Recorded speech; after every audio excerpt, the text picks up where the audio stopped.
Alhamdulillah nahmaduhu wa nasta'inuhu wa nastaghfiruh wa na'udzu min shururi anfusina wa sayyiati a'malina may yahdihillah fala mudilla lahu wa may yudlil fala hadiya lahu asyhadu an la ilaha illallah wahdahu la syarika lahu wa asyhadu anna Muhammadan abduhu wa rasuluhu sallallahu alaihi wa ala alihi wa ashabihi wa man tabi'ahum bi ihsanin ila yaumiddin wa ba'd. Alhamdulillah, ma'asyiral muslimin jamaah rahimani wa rahimakumullah. Sekedar mengingatkan bahwasanya kita masih berada di dalam waktu-waktu yang sangat mulia di 10 hari yang pertama bulan Zulhijjah. Maka marilah kita tingkatkan kembali yakni amal soleh kita, karena sesungguhnya amal soleh di hari-hari ini adalah amal soleh yang lebih Allah cintai daripada hari-hari yang lain, terutama ketika kita sudah masuk 9 Zulhijjah seperti malam hari ini ya. Kita sudah masuk pada 9 Zulhijjah. Jadi besok adalah hari ke-9 berdasarkan hilal yang ada di Indonesia. Dan itu merupakan hari yang sangat mulia. Sebagaimana dalam sebuah hadis bahwasanya afdhalul ayyam yaumu Arafah, yang menyebutkan bahwasanya hadis tersebut disebutkan di dalamnya adalah hari-hari yang paling utama adalah hari Arafah. Maka sepantasnya kita di sana di hari tersebut memperbanyak doa kepada Allah Subhanahu wa taala. Karena juga ada hadis yang menyebutkan khairu du'ain du'au yaumi Arafah, bahwasanya sebaik-baik doa adalah doa yang dipanjatkan pada hari Arafah. Yang mana dengan keumuman hadis ini mencakup orang yang berdoa di mana saja, tidak hanya di padang Arafah. Walaupun tentunya ketika seseorang berada di padang Arafah, ketika dia wukuf sebagai jamaah haji, tentunya di situ lebih utama lagi, ya, karena dia menggabungkan antara keutamaan tempat dan keutamaan waktu. Sedangkan di tempat yang lain maka hanya mendapatkan keutamaan waktu. Maka hendaknya kita berusaha untuk memperbanyak amal soleh kita. Di antaranya adalah doa dan juga amal soleh yang lainnya. Dan juga mengingatkan kembali bahwasanya di hari Arafah tersebut ada satu amalan yang sangat istimewa, yaitu puasa ya, yang mana Rasulullah SAW mengatakan yaumu Arafah ahtasibu ilallah ayyukaffira sanata allati qablahu wallati ba'dahu. Hari Arafah, puasa hari Arafah, maka aku berharap kepada Allah Subhanahu wa taala agar Allah Ta'ala menghapuskan dosa-dosa setahun sebelumnya dan setahun setelahnya dengan sebab puasa hari Arafah tersebut.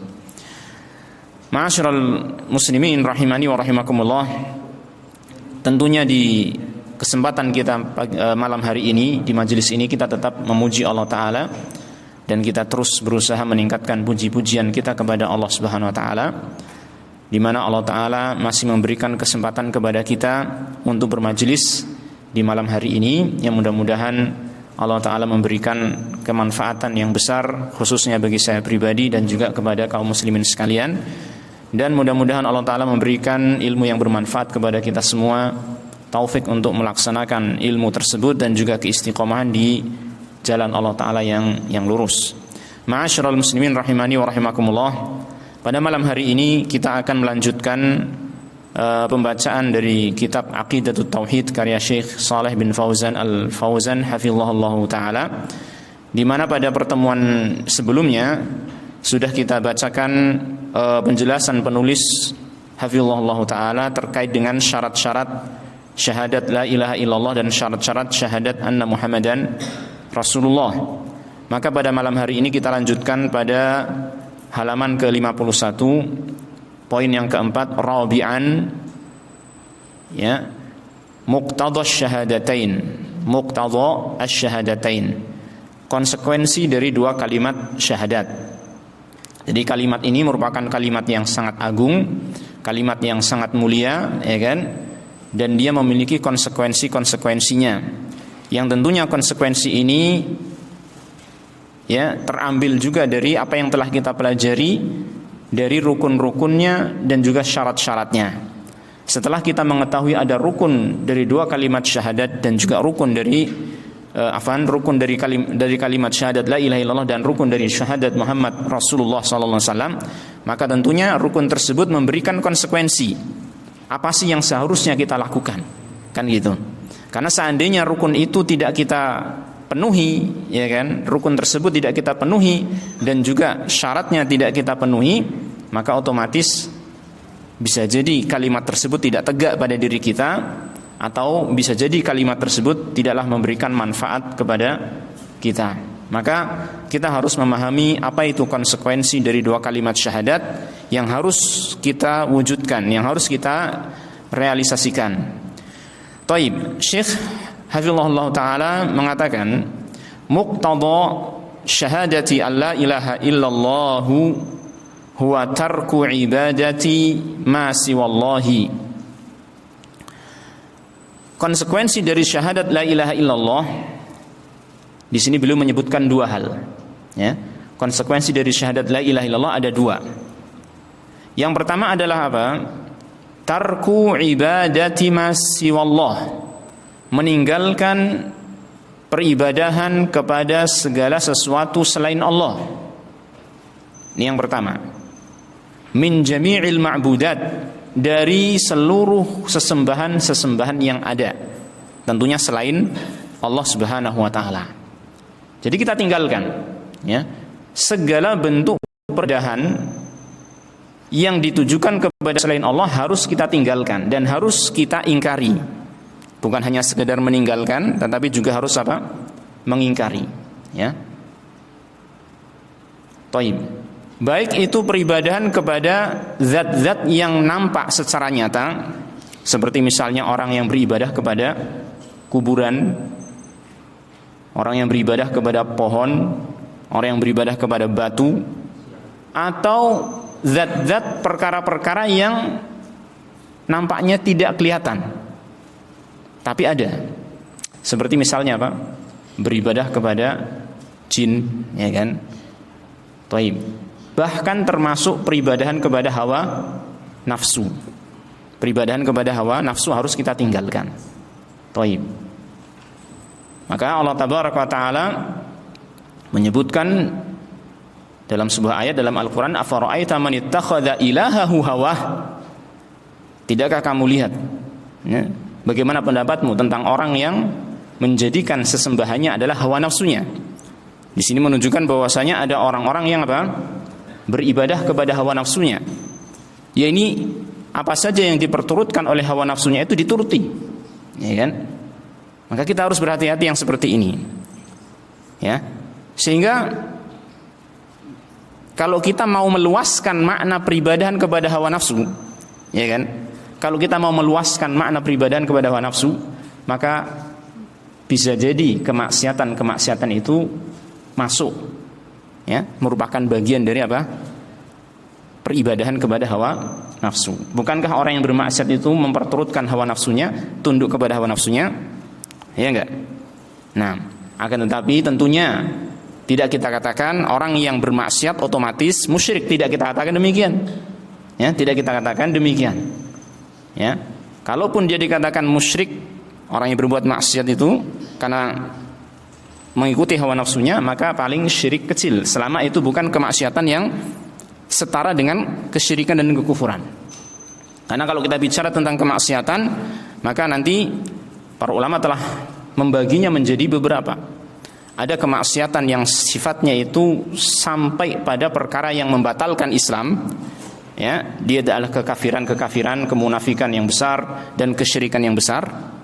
Ada kemaksiatan yang sifatnya itu tidak sampai mengeluarkan dari Islam, seperti dosa-dosa besar dan termasuk juga dosa-dosa yang kecil, ya. Nah, sehingga konsekuensi dari syahadat la ilaha illallah ini, kalau kita mau jadikan makna yang secara luas, ya, maka sebenarnya dia mencakup kita harus meninggalkan berbagai macam kesyirikan-kesyirikan dan juga meninggalkan apa? Kemaksiatan-kemaksiatan. Jelas ya? Nah, ini.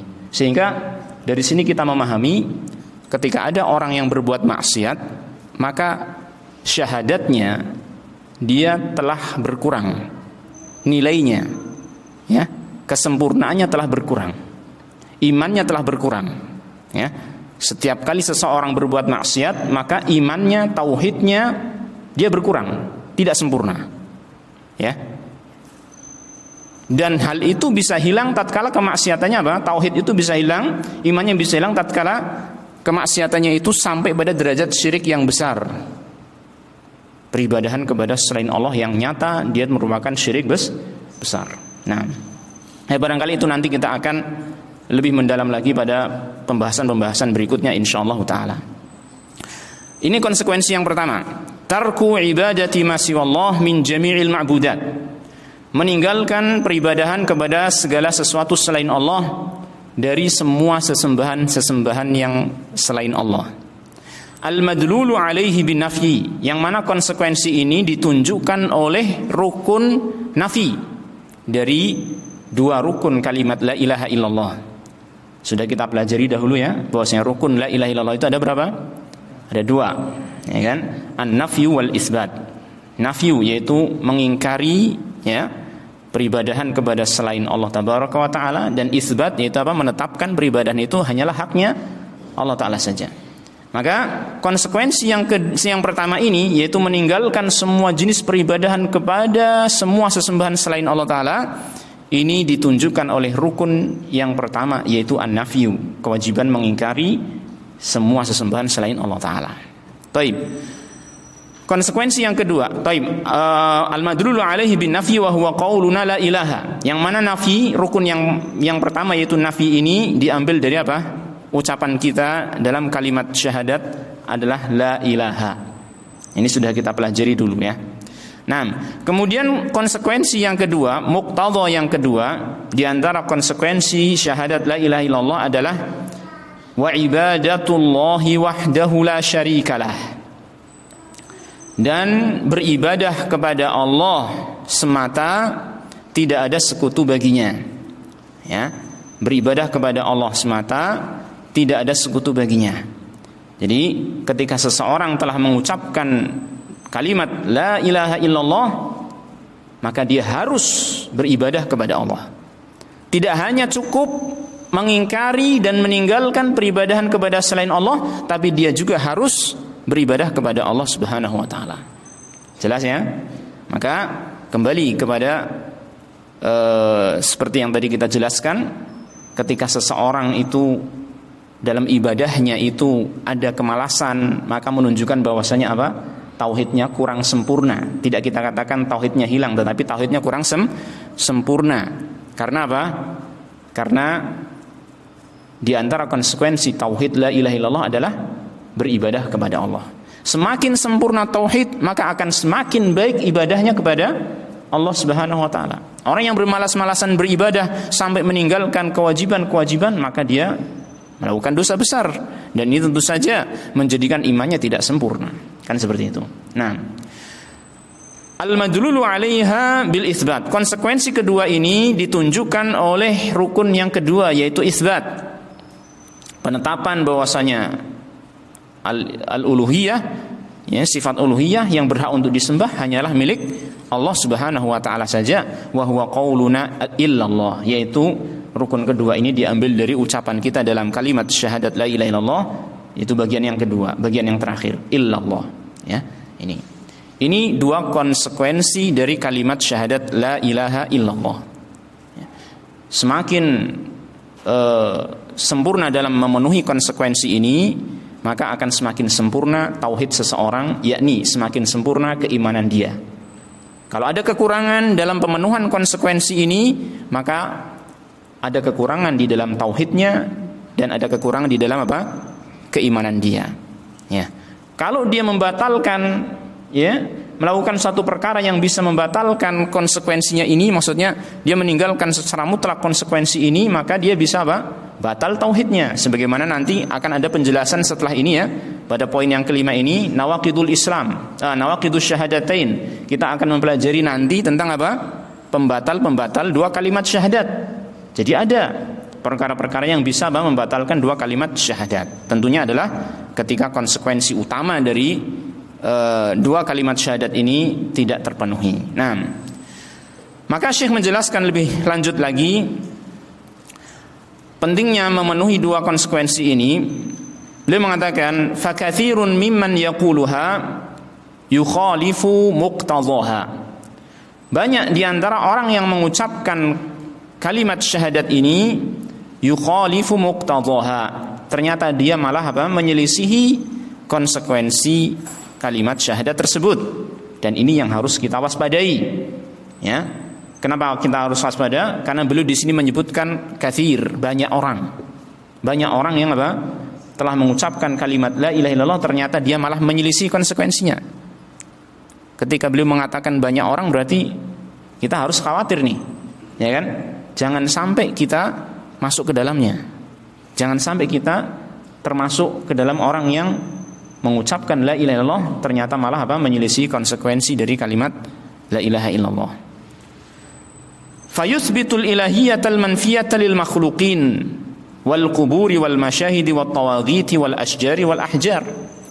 Maka orang tersebut, ya, di antara contoh bentuk penyimpangan dia terhadap konsekuensi la ilaha illallah adalah apa? Yuthbitul ilahiyatal manfiyah. Dia menetapkan al-ilahiyah, hak untuk disembah, al-manfiyah, yang seharusnya diingkari, yaitu ilahiyah batilah, ketuhanan yang batil, dia tetapkan lil makhluqin. Dia menetapkan ketuhanan itu kepada siapa? Para makhluk, yang seharusnya itu ditetapkan hanya untuk Allah Ta'ala saja, dia malah apa? Menetapkannya untuk makhluk. Wal kubur, ditetapkan kepada kuburan-kuburan. Wal masyahidi, petilasan-petilasan, ya. Wat tawaghit, dan tauhid-tauhid, segala sesuatu yang disembah selain Allah bisa dikategorikan pada tauhid ini. Wal asjar, pepohonan, wal ahjar, bebatuan. Apa sajalah pokoknya selain Allah Ta'ala, ketika dia diberikan hak untuk disembah, ya, maka itu adalah kebatilan. Maka itu adalah apa? Penyimpangan terhadap kalimat la ilaha illallah, ya. Ketika dia diberikan salah satu jenis peribadahan, seperti misalnya rasa takut, khauf, rasa takut yang menjadikan seseorang itu melaksanakan ritual-ritual tertentu, maka ini khauf yang syirik besar. Ya, ketika rasa takut ini diberikan kepada selain Allah, maka dia berarti telah apa? Melakukan syirik besar. Kita itu melaksanakan ritual ibadah, sholat, ya kan, siam dan lain sebagainya, itu karena kita memiliki rasa takut kepada Allah, betul? Ya kan? Kita takut kepada Allah Ta'ala sehingga kita melaksanakan ritual-ritual ini. Kita takut kepada Allah Ta'ala sehingga kita mengorbankan binatang sesembelihan itu ketika kurban, ya, dengan sesuai dengan tuntunan syariat Allah Subhanahu wa Ta'ala. Nah, rasa takut yang seperti ini, ikhwan, rasa takut yang menjadikan seseorang itu melaksanakan suatu ritual-ritual peribadahan, satu ritual-ritual tertentu, ya, maka ini merupakan rasa takut yang dikatakan oleh para ulama khaufu ibadatin, rasa takut yang merupakan ibadah, yang seandainya diberikan kepada selain Allah, maka dia jatuhlah syirik besar, ya. Artinya dia memberikan uluhiyah kepada selain Allah Subhanahu wa Ta'ala. Misal, ya, ada keyakinan pada satu tempat, ya, kalau tidak memberikan atau tidak melaksanakan ritual kegiatan tertentu pada tempat tersebut yang kemudian ditujukan kepada sing bau rekso, misalkan gitu ya, satu tempat tertentu, maka dikhawatirkan akan terjadi bencana, ya. Maka ketika orang melaksanakan ritual tersebut dengan keyakinan sedemikian karena dia didorong oleh rasa takutnya mendapatkan bencana, ya, maka itu bisa dikategorikan apa? Rasa takut yang syirik besar. Dan ini memberikan uluhiyah, memberikan ilahiyah kepada selain Allah Subhanahu wa Ta'ala. Kira-kira yang seperti ini banyak? Banyak enggak? Maka betul enggak kata Syekh di sini, katsirun mimman yaquluha ya, yukhalifu muqtadaha. Ini sebagai salah satu contoh, ya kan? Ada orang yang takut panenannya gagal, ya kan? Kemudian sawahnya itu dikasih sesajen-sesajen tertentu. Ditujukan kepada siapa ini? Tentu kepada selain Allah, kan gitu kan? Yang kata mereka mungkin Dewi Sri, ya kan? Kenapa dia melakukan itu? Karena takut panenannya gagal. Bukankah ini menyelisih kalimat la ilaha illallah? Iya. Ternyata ada banyak orang yang mengucapkan la ilaha illallah, tapi dia menyelisihi konsekuensi dari kalimat la ilaha illallah tersebut. Wa haula'i, dan mereka ini kata Syekh, i'taqadu anna at-tauhid bid'atun. Mereka meyakini bahwasanya tauhid itu perkara yang baru. Ya. Maksudnya apa? Ketika ada orang yang mengajak mereka untuk mentauhidkan Allah tabaraka wa taala, orang tersebut ditolak. Orang tersebut tidak disukai oleh masyarakat setempat. Karena apa? Kata mereka, kamu itu membawa ajaran baru, ya, tidak mengikuti ajaran nenek moyang. Berarti kira-kira yang ajaran yang lama kata mereka siapa? Ajaran apa? Ajaran mereka itu ajaran syirik, ya enggak? Itu ajaran nenek moyang kata mereka. Ajaran mbah-mbah terdahulu. Kamu itu baru orang sini, orang baru kemarin sore gitu kan istilahnya gitu. Membawa ajaran baru kamu itu. Ya. Kalau kamu mau hidup di sini jangan seperti itu. Pergi sana dari kampung sini misalkan gitu. Mudah-mudahan kita enggak sampai seperti itu ya.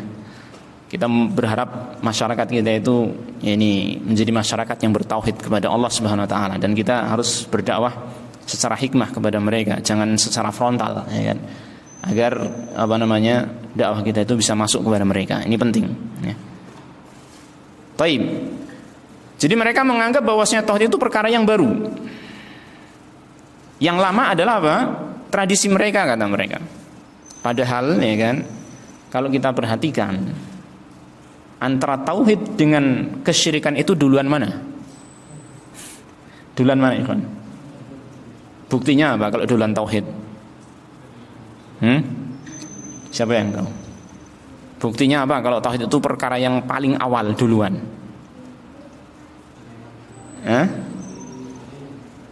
Ya? Nabi Muhammad SAW berdakwah sebelumnya sudah ada kesyirikan. Berarti duluan mana? Nabi Muhammad SAW berdakwah tauhid sebelumnya sudah ada kesyirikan. Duluan mana tuh? Duluan syirik.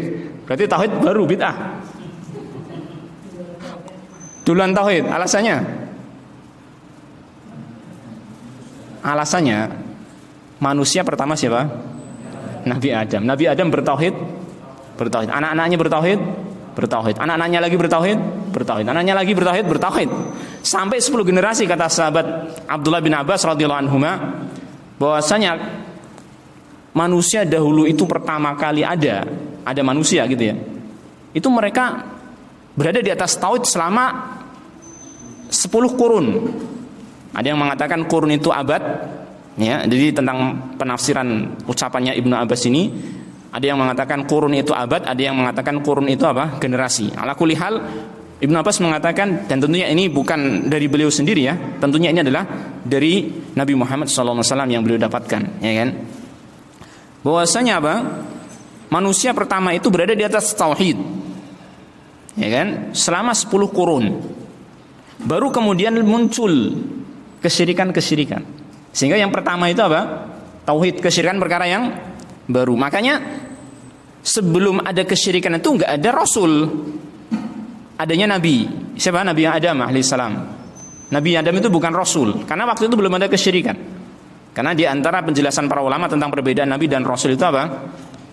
Rasul itu mengembalikan manusia dari kekafiran ataupun kesyirikan menuju tauhid, di antaranya itu. Ya. Adapun nabi biasanya diutus untuk melanjutkan ajaran nabi sebelumnya ataupun rasul sebelumnya yang telah mengembalikan umatnya kepada tauhid. Sehingga nabi-nabi Bani Israel itu kebanyakannya adalah nabi, bukan rasul. Karena mereka, nabi-nabi tersebut diutus kepada satu umat yang sudah dikembalikan kepada tauhid oleh Rasul yang pertama kali kepada Bani Israel. Gitu. Jelas ya? Maka kita lihat bahwasanya Rasul pertama yang Allah utus ke muka bumi ini, dan ini berdasarkan hadis yang sahih, ya kan, adalah siapa? Nabi Nuh alaihissalam. Nabi Nuh alaihissalam. Kenapa Allah Ta'ala mengutus Nabi Nuh alaihissalam? Karena ketika itu mulailah muncul kesyirikan di muka bumi. Sehingga yang perkara pertama adalah apa? Tauhid. Tauhid adalah perkara yang pertama. Ya. Sedangkan syirik adalah perkara yang baru. Ya kan? Sehingga kebalik keyakinan mereka ini yang mengatakan tauhid itu adalah bid'ah. Tauhid adalah perkara yang baru. Tidak, itu kebalik. Ya. Itu kebalik. Yang benar adalah tauhid itu duluan, kesyirikan itu muncul belakangan. Nah, wa ankaruhu ala man da'ahum ilaih. Mereka ini orang yang telah mengucapkan la ilaha illallah, namun ternyata secara amalannya itu menyelisih konsekuensi la ilaha illallah. Angkaruhu, mengingkari apa ini? Wa ankaruhu ala man da'ahum ilaih, mengingkari tauhid kepada orang yang menyeru mereka kepada tauhid. Maksudnya mereka mengingkari orang yang menyeru kepada mereka, orang yang menyeru mereka kepada tauhid, diingkari, dimusuhi, ya kan, diselisihi dan lain sebagainya. Contoh yang nyata adalah para nabi dan rasul, para rasul, ya. Contoh yang lebih jelas Nabi kita Muhammad SAW ketika beliau mengajak umatnya, mengajak kaum Quraisy untuk qulu la ilaha illallah tuflihu, ya kan. Mereka mengatakan aja'alal alihata ilahu wahida. Ketika Nabi Muhammad SAW mengatakan ucapkanlah la ilaha illallah kalian akan beruntung, maka mereka malah mengatakan aja'alal alihata ilahu wahida, apakah orang ini mau menjadikan Tuhan-Tuhan yang banyak jadi satu saja? Jadi mereka merasa heran, kenapa sih kok harus satu saja? Padahal kalau kita pikirkan, ya, Tuhan yang banyak dengan Tuhan yang satu itu mestinya kuat yang mana? Kuat yang satu kan? Kuat yang satu. Kalau banyak itu berarti kan lemah, menunjukkan kalau mereka itu apa? Lemah, kan gitu. Tuhan yang pantas untuk disembah adalah yang satu. Adapun yang banyak itu menunjukkan kalau mereka itu lemah, kan gitu. Dan pasti mereka berselisih, kan gitu. Nah, wa'abu ala man akhlasal ibadata lillah, dan mereka menghina, abu, mencela kepada orang yang memurnikan ibadah kepada Allah Subhanahu wa taala, ya. Jadi ini konsekuensi kalimat la ilaha illallah yang harus kita perhatikan. Kita harus betul-betul berusaha merealisasikan, mewujudkan konsekuensi ini. Kita meninggalkan semua peribadahan kepada selain Allah, kalau bisa secara keseluruhan gitu kan. Baik yang pokok sama yang cabang. Saya katakan yang pokok itu yang bisa mengeluarkan dari Islam, yang cabang seperti kemaksiatan. Kalau bisa kita semuanya tinggalkan, ya kan? Taib. Dan juga kita berusaha menyempurnakan ibadah kita kepada Allah Subhanahu wa taala. Nah, agar kita tidak terjerumus ke dalam golongan orang-orang yang mereka tertipu, ya, oleh syaitan-syaitannya, ya, mereka tertipu oleh orang-orang yang menyimpang sehingga mereka mengucapkan la ilaha illallah tapi ternyata malah menyelisihi konsekuensinya. Taib. Kemudian yang kedua, muqtadha syahadati anna Muhammadar Rasulullah. Konsekuensi syahadat bahwasanya Muhammad sallallahu alaihi wasallam adalah utusan Allah. Dan tentunya kita juga mengambil konsekuensi ini dari apa yang telah kita pelajari sebelumnya, dari rukun-rukun dan syarat-syaratnya. Maka apa saja konsekuensi dari syahadat ini? Ta'atuhu. Yang pertama adalah mentaatinya. Mentaati siapa? Rasulullah sallallahu alaihi wasallam. Ini perintah-perintah beliau kita laksanakan. Ya. Sebenarnya taat, ketaatan itu sebenarnya mencakup melaksanakan perintah dan menjauhi larangan. Akan tetapi kita katakan dalam konteks kalimat ini, ketaatan kepada Rasulullah SAW di sini adalah apa? Melaksanakan perintah. Kenapa? Karena nanti pada poin yang ketiga ada tarku manaha anhu, meninggalkan apa yang beliau larang. Ya. Jadi kalau kalimat taat itu disebutkan sendirian, mayyuti'illah, mayyuti'ir rasulah faqad ata'a Allah, misalkan gitu ya. Barang siapa yang mentaati Rasul, dia telah mentaati Allah. Maka kalimat taat ini mencakup apa? Mencakup melaksanakan perintah dan menjauhi larangan. Faham ya? Wa atiullaha wa atiur rasul. Taatilah Allah dan taatilah Rasul sallallahu alaihi wasallam. Maka ini mencakup apa? Melaksanakan perintah dan menjauhi larangan. Tapi tatkala dalam konteks kalimat ada kalimat taat, ketaatan kepada Rasul sallallahu alaihi wasallam, juga ada kalimat tarku manha anhu, meninggalkan apa yang beliau larang. Artinya ketaatan yang pertama tadi disebut itu, ya kan? Dia adalah apa? Melaksanakan perintah Rasulullah sallallahu alaihi wasallam. Jelas ya ini ya? Nah, dan ketaatan ini ma'asyiral muslimin rahimani wa rahimakumullah sebenarnya perkara yang akan menjamin kita masuk surga. Rasulullah sallallahu alaihi wasallam pernah memberikan kabar gembira kepada kita semua sebagai umat beliau sallallahu alaihi wasallam. Beliau mengatakan kullu ummati yadkhulunal jannah illa man aba. Ya. Seluruh dari umatku ini akan masuk surga. Masya Allah, ini kabar gembira enggak? Kabar gembira bahwasanya semua umat ini akan masuk surga. Semua umatnya Rasulullah SAW itu akan masuk surga. Semua itu berarti mencakup dari awal di zaman beliau sampai hari kiamat. Yang termasuk umat beliau SAW yang menyambut dakwah beliau SAW pasti masuk surga. Tapi Rasulullah SAW mengatakan apa? Illa man aba. Apa artinya ini? Kecuali yang tidak mau. Tidak mau apa? Masuk surga. Aneh enggak? Aneh kan? Masuk surga kok enggak mau. Maka para sahabat tuh heran. Wa man ya'ba ya Rasulullah? Siapa yang tidak mau masuk surga ya Rasulullah? Aneh banget sih, gitu kan? Siapa yang tidak mau masuk surga ya Rasulullah? Maka Rasulullah mengatakan, man ata'ani dakhalal jannah wa man 'asani faqad aba. Siapa yang taat kepadaku dia masuk surga, dan siapa yang durhaka kepadaku maka dia adalah orang yang enggan masuk surga. Maka kita alhamdulillah sudah memiliki modal sebagai apa? Umat beliau, kan gitu kan. Kita semua sudah mengucapkan kalimat syahadat la ilaha illallah Muhammad Rasulullah, menunjukkan kalau kita termasuk umat beliau. Tinggal kita memenuhi ini apa yang menjadi syarat masuk surga, yaitu apa? Ketaatan kepada Rasulullah sallallahu alaihi wasallam. Maka termasuk konsekuensi ini syahadat anna Muhammadan Rasulullah sallallahu alaihi wasallam adalah apa? Mentaati beliau sallallahu alaihi wasallam dengan melaksanakan perintahnya dan menjauhi larangannya. Wa tasdiquhu, dan membenarkannya. Ini juga sudah kita pelajari kemarin ya. Membenarkan maksudnya apa? Tasdiq, membenarkan kabar-kabar beliau sallallahu alaihi wasallam, kabar yang beliau sampaikan. Tidak usah kita ragu ketika satu hadis ataupun satu keterangan datang betul-betul dari Rasulullah SAW, maka kita harus mempercayainya. Yang biasanya dicontohkan oleh para ulama tentang masalah ini ya adalah hadis lalat. Ketika apa? Ada lalat yang masuk ke dalam minuman kita, ya, nyemplung ke minuman kita, maka Rasulullah SAW itu memerintahkan untuk apa? Mencelupkan lalat itu, kemudian diambil terus dibuang lalatnya, lalu airnya bisa kita minum. Lalu beliau mengatakan sallallahu alaihi wasallam, beliau mengatakan apa? Karena di salah satu sayap lalat itu ada penyakit, dan di salah satunya yang lain ada penawarnya, Zaman dahulu tidak ada teknologi kedokteran seperti zaman sekarang, mikroskop dan lain sebagainya untuk meneliti bakteri-bakteri, mikroba dan seterusnya. Lalu beliau sallallahu alaihi wasallam dapat dari mana ini? Kok tahu seperti ini? Tentunya dari siapa? Allah tabaraka wa taala, dari wahyunya Allah taala. Allah yang maha mengetahui segala sesuatu mengabarkan kepada Rasulullah sallallahu alaihi wasallam, dan Rasulullah SAW kita ketahui beliau adalah seorang yang jujur, as-sadiqul amin, seorang yang jujur, dan beliau adalah orang yang amanah. Maka ketika beliau menyampaikan suatu kabar berita, tidak mungkin beliau dusta.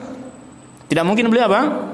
Dusta. Maka wajib untuk kita percaya apa yang beliau sampaikan tersebut. Sehingga seorang mukmin, ya kan, ketika mendapatkan berita dari Rasulullah SAW dalam hadis, langsung dia percayai, nggak usah tanya macam-macam, nggak usah nyari bukti-buktinya. Ketika dia sudah jelas ini adalah sabda Rasulullah sallallahu alaihi wasallam. Ya. Terkait dengan lalat tadi, Dan ternyata Masya Allah ya kan, zaman sekarang sudah bisa diteliti oleh para ahlinya, teknologi kedokteran, teknologi yang lebih dahsyat lagi gitu kan, bisa meneliti dan betul terbukti bahwasanya salah satu sayap lalat itu ada penyakit dan salah satu sayap yang lain ada penawarnya. Tapi seorang mukmin nggak harus menunggu bukti seperti ini, ya kan? Cukup dia mendengar, oh ini betul dari Rasulullah SAW, cukup dia percaya. Tidak usah nunggu bukti. Adapun adanya bukti-bukti seperti itu, tentunya akan apa? Lebih memantapkan iman dia. Lebih memantapkan iman dia. Seperti halnya Nabi Ibrahim alaihissalam. Ya ini ketika dia meminta ditunjukkan oleh Allah Ta'ala bagaimana Allah Ta'ala menghidupkan sesuatu yang mati. Maka Allah Ta'ala bertanya kepada Nabi Ibrahim, awalam tu'min?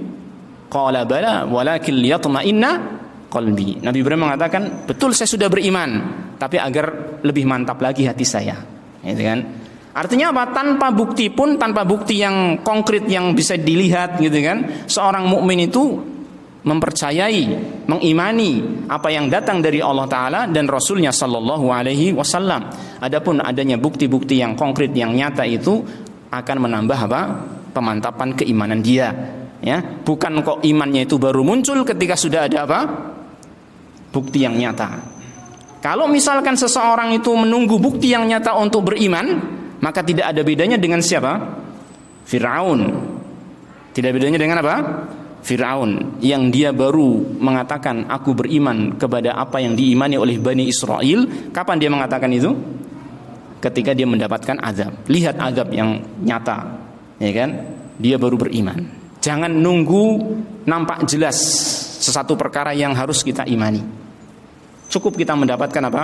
Kabar, berita dari Allah dan Rasulnya Sallallahu Alaihi Wasallam, cukup untuk kita imani, sudah. Ini landasan untuk kita bisa memiliki tasdik ya kepada Rasulullah Sallallahu Alaihi Wasallam.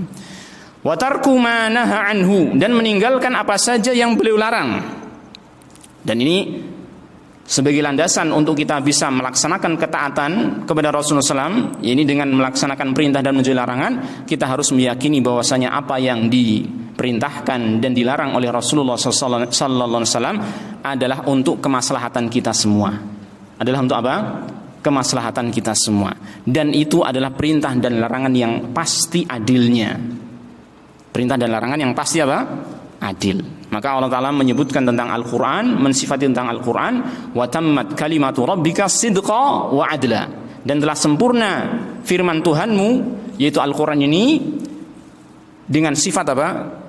Sidq, jujur, dan adil. Jujur dalam kabar beritanya sehingga kita tuh harus percaya, dan adil dalam perintah dan larangannya sehingga kita harus mentaati perintah dan larangan Allah dan Rasulnya Sallallahu Alaihi Wasallam. Baik.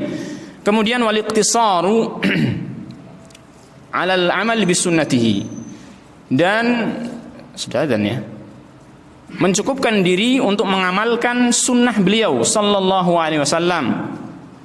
Mencukupkan diri untuk mengamalkan sunnah beliau Sallallahu Alaihi Wasallam, yakni ajaran beliau, tuntunan beliau Sallallahu Alaihi Wasallam, terutama dalam masalah agama, dalam masalah ibadah.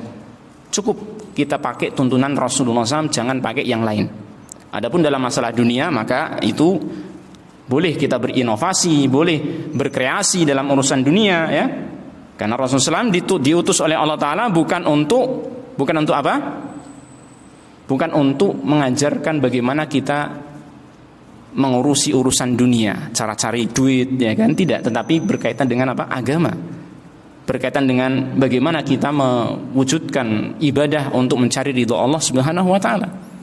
Ya, sehingga mencukupkan diri untuk mengamalkan sunnah beliau Sallallahu Alaihi Wasallam tentunya adalah dalam apa?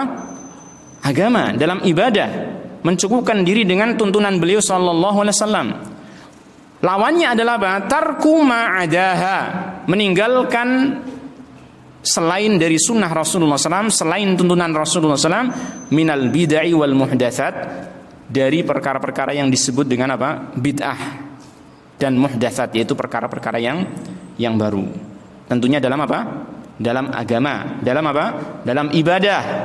Bukan dalam urusan dunia. Dalam urusan dunia silakan pakai mikrofon, pakai HP, pakai pengeras suara, ya, kemudian pakai motor, pakai pesawat terbang, itu urusan dunia, tidak masalah.